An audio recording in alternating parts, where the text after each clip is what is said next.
On this week's Emily Now episode, we are busting business loan myths, talking about can you ask for too much money? Is there such a thing? How much does your personal credit score affect the opportunity for you to get a business loan? And I'm going to walk you through a deal where a bank offered to do two deals, not one, but two for a borrower. And 500 business owners say life is good. Stay tuned to figure out what they were talking about.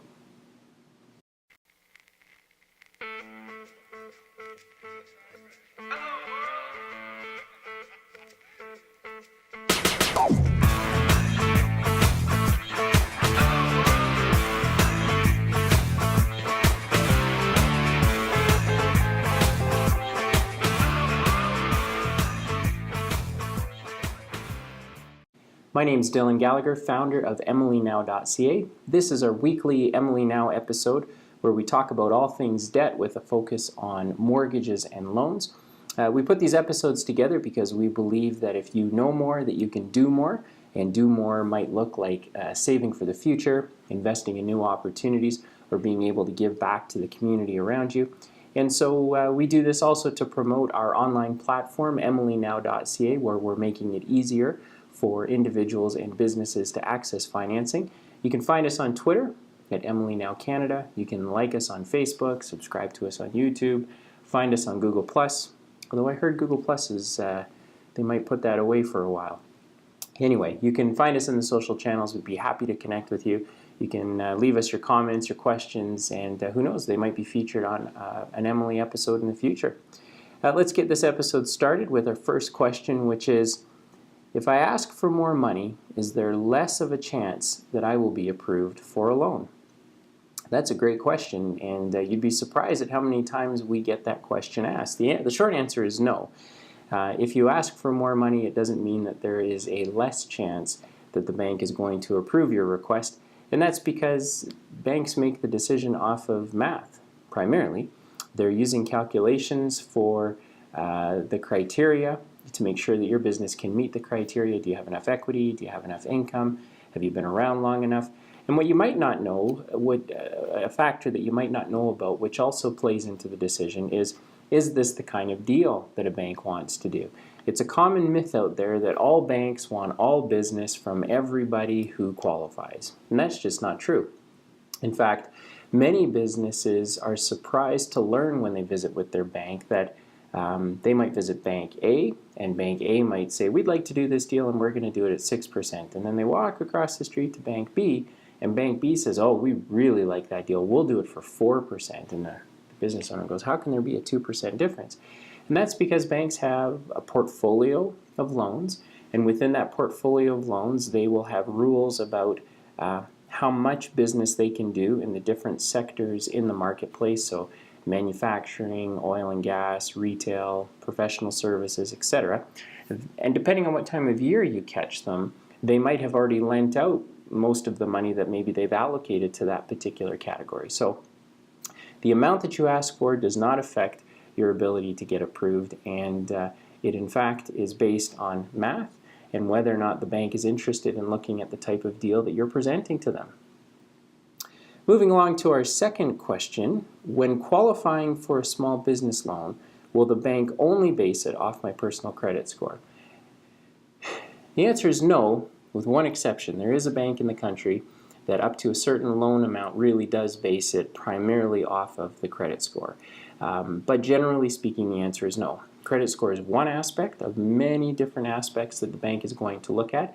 And if you were curious about where your personal credit score needs to be around that 680 mark. So 680 or better, that gets you past the criteria that the bank is looking for.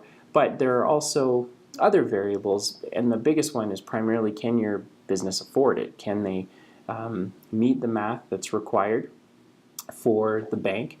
And does your business have the history it needs? Does it have the income? Does it kind of have the built-up equity inside of it that the bank is looking for? And contrary to popular belief, getting approved for a business loan is not a magical black box. Many people that we talk to, certainly in our space, which is helping folks that are looking for debt of less than $10 million, many of them think, oh, I don't know how I can get approved. Maybe it's just today's Tuesday, maybe it's Lucky Tuesday and I'll get approved today. But the truth of it is, it doesn't work like that at all. The banks do have a process. They do have formulas that they use. In fact, every single bank in the country will have an internal credit matrix that tells them how to price an interest rate on a deal if it meets certain criteria.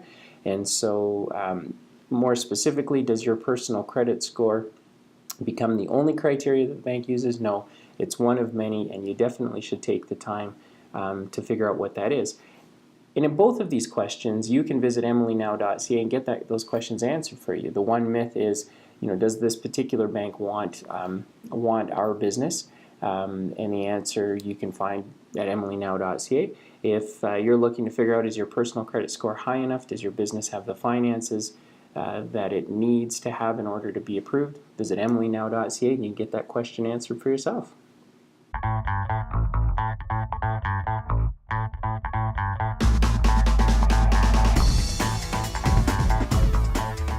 You may find this hard to believe, but a bank actually did 2 deals instead of 1 when it was circulated to them. We had a client come through that was looking to expand their business.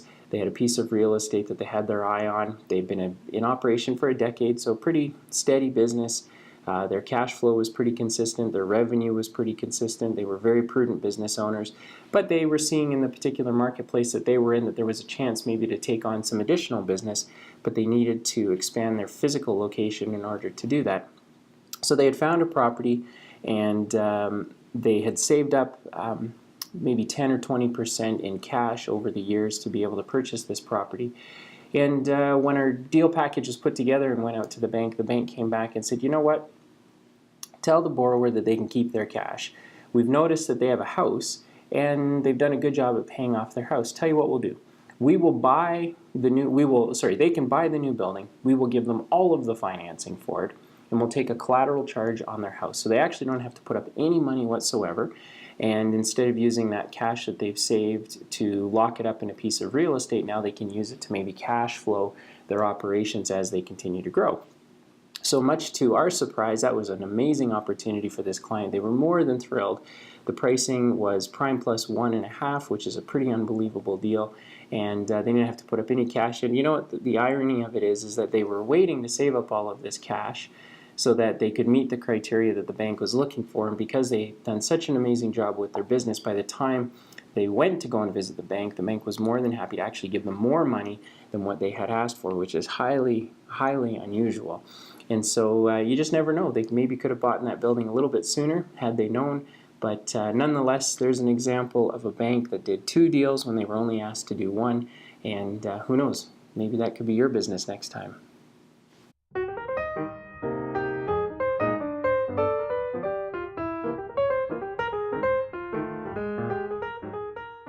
There was a great article in the Financial Post that made me smile this morning as I was reading through it. And it was a survey of 500 business owners who, according to the report, said they were slightly more confident now than they were in the spring, and more than half of the businesses thought that life was going to improve much, much more in 2015. So the prospects going into next year look pretty good, and these business owners were pretty happy.